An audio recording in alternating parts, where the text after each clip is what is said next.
Welcome back to our second video. I want to also just make sure that you are checking your ULV email on a regular basis. That's where when I send emails out through Blackboard, obviously it goes straight to your ULV email. So make sure that you're looking at that. Here I put what I want you to cover in your presentation. Here we have the key dates for the course. Remember, they might look different depending on which section you're in. And we'll talk about those things more as we go along. Also, I have a website dedicated to this class where you can go and see sample projects. Please take advantage of that. They're meant to give you ideas, also to show you how the format works, and also to help you because APA, I know, is new to a lot of you, and it's so detail oriented that you have to go back in and really think about those details. I have a series of presentations that are available on Blackboard, and I ask that you watch those and get those just fresh in your mind in the first couple of weeks of the term, because that will help you as you're writing. And remember, you can go back and look at those as often as you want to as well.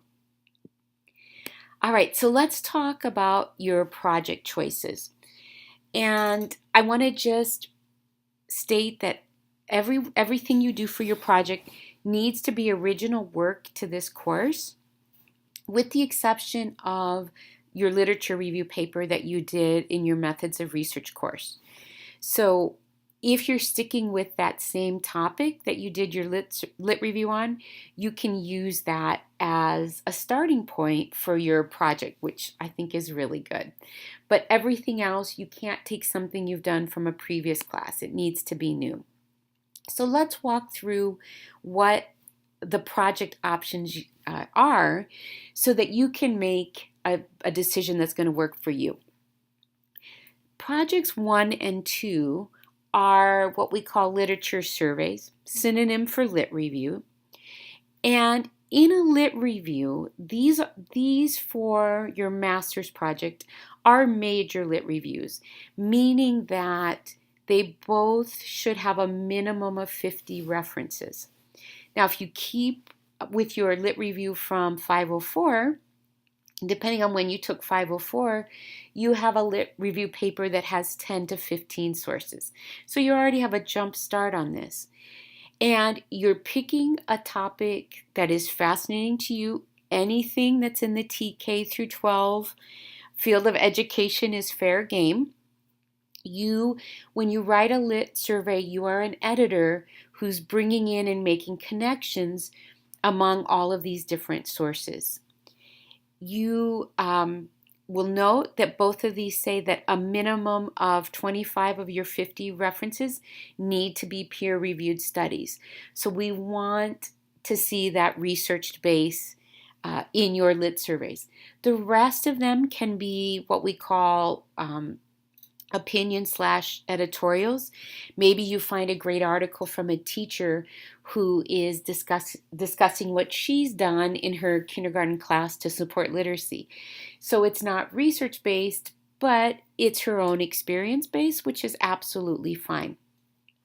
Now, the only difference between Lit Survey A and B is the final section.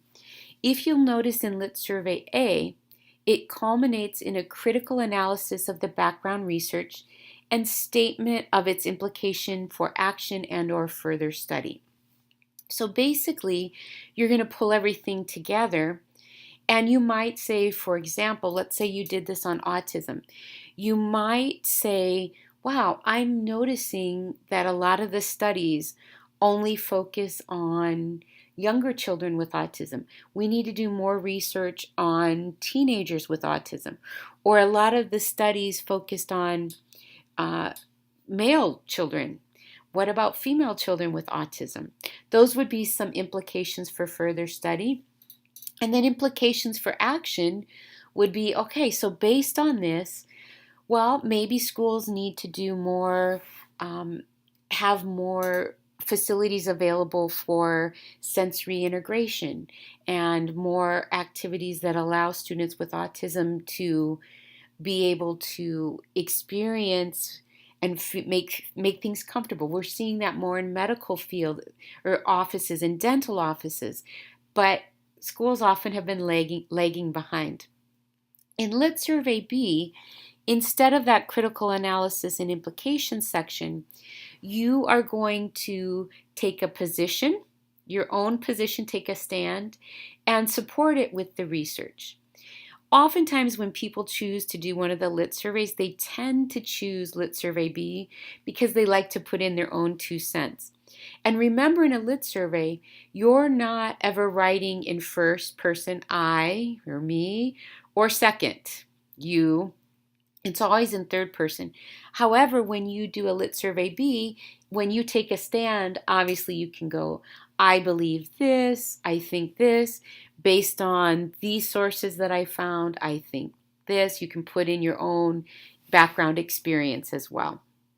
So I tell people these Lit surveys are good to do when you feel like you have a gap in your own knowledge. For example, one of the examples I use as my second year of teaching, I had a student who had oppositional defiance disorder, and I did not have a clue as to how to successfully work with him. Neither did his mom. So that would have been a perfect time for me to say, let me learn more about this. What kind of treatments, what do children who have ODD, what do they respond well to? That would have been a classic example of a time when a Lit survey would have been very beneficial to me. Now, project 3 is a creative project. In a creative project, you are going to create something that is original, that doesn't currently exist, or it doesn't exist in the way that you would like it to exist. And I tell people this is a good project when you have a gap in resources. So for example, my second year teaching, I was a bilingual teacher. I had great resources for my English speakers, but not so much for my Spanish speakers. So I had a gap in resources, and I didn't want to be using one book with my English speakers and then a whole nother different book with my Spanish speakers. So I created thematic units based on the same books that I could use with everybody in my class because I had a gap in resources. I did all the translation, now I look back and laugh, of all of these books. I created all of my own materials. So if I did an anticipation reaction guide in English for the book, I did it in Spanish. If I created some graphic organizers, I created them so I could use them with both groups. Now, for the creative project, you will notice that it has a literature review with a minimum of 15 references that establishes the need for this project and validates the topic. So for example, for my literature review, when I did the thematic units, I did my whole lit review on the benefit of teaching thematically. So you want your literature review to support what you're doing in your project. Nowadays, a lot of students are doing creative projects via websites, and they might be designing them for parents. They might be designing them for other teachers. Really, there's so many different things you can do under this creative project. One of the things I want you to note is this doesn't mean that you're just taking other people's lesson plans or anything like that. You want the vast majority of what is on here to be your own original work. Usually talk about the 80-20 model, and by that I mean at least 80% of it has to be things that you have created. 20% could be, obviously, if you want to use a Venn diagram, you're not going to recreate that already exists. One of the things I also want you to note about the creative project is you need to give your project to at least 2 people who are knowledgeable on the topic that you've chosen and have them provide feedback to you. We do this for a couple of reasons. One is so that other people are getting to see what you've done and say, wow, that's awesome, we want to use that.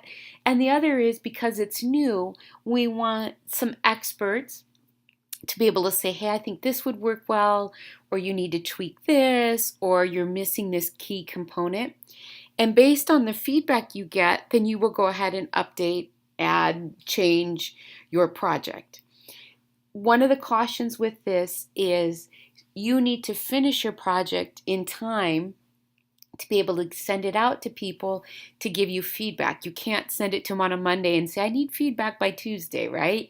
So just make sure as you're planning that you allow yourself enough time. So creative project, great when you have a gap in resources.